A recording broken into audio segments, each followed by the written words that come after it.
Just be more confident. It might be the most useless sales advice anyone's ever handed you.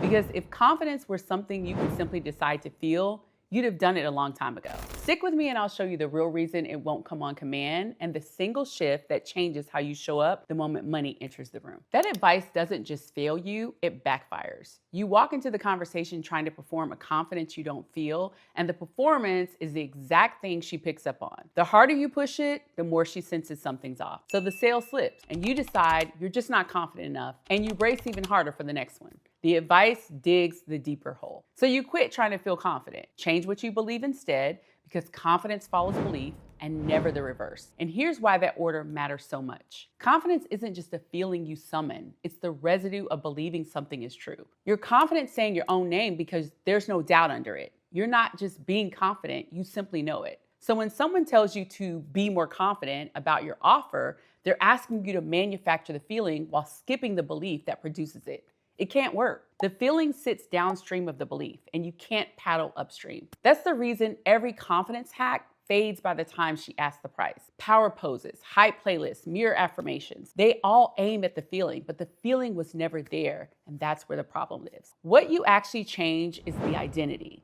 not the behavior. And once you see the loop it runs on, the whole thing makes sense. Your sales behavior isn't random. It flows straight from who you believe you are. And if somewhere beneath the surface you hold, "I'm not really the kind of woman who charges this and holds the line," then no script, no pep talk, no white-knuckled effort overrides it. Your behavior snaps back to match your identity every single time. You soften the price, you over-explain, you flinch, not from forgetting the technique, but because the technique contradicts who you think you are. That's the loop running you. Identity shapes behavior, behavior produces results, and results confirm the identity. So Be More Confident tries to rewrite the behavior and leaves the identity untouched. So the loop just snaps you back. Change it at the identity or it doesn't change at all. Shifting the identity comes down to 3 moves. First, decide before you feel ready. Confidence isn't a prerequisite you sit and wait for. It actually shows up after you start acting like the woman who already charges this. You don't feel your way into a new identity. You act your way in. And the feeling, well, it catches up to you. The second one is gather your evidence on purpose. Identity is built on proof, so go collect it.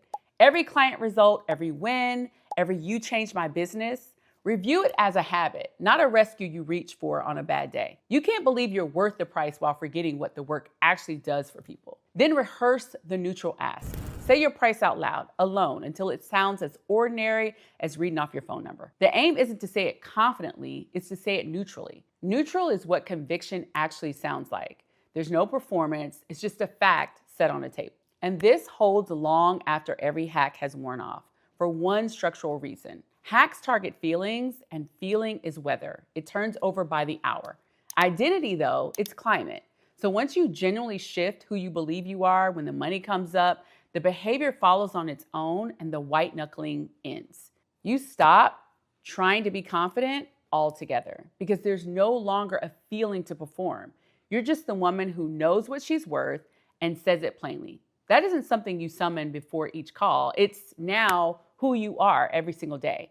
That's the line between a hack and a shift. The woman who sells with real confidence isn't performing a thing. She's not braver than you, not more naturally good at sales. She's settled who she is, gathered her proof, and stopped waiting to feel ready. What you read as calm in her isn't a technique, it's the absence of a performance. And that's yours to claim as well. Not someday, but now. The next time money comes up, you don't have to fake the feeling.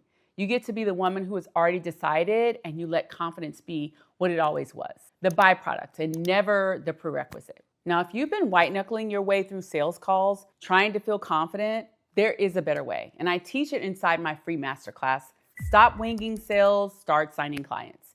You'll get the whole shift, how to lead a sales conversation from conviction instead of performance, so you never have to fake it again. It's free, it's live, and it's linked in the description. Come learn to sell as the woman you've already decided to be.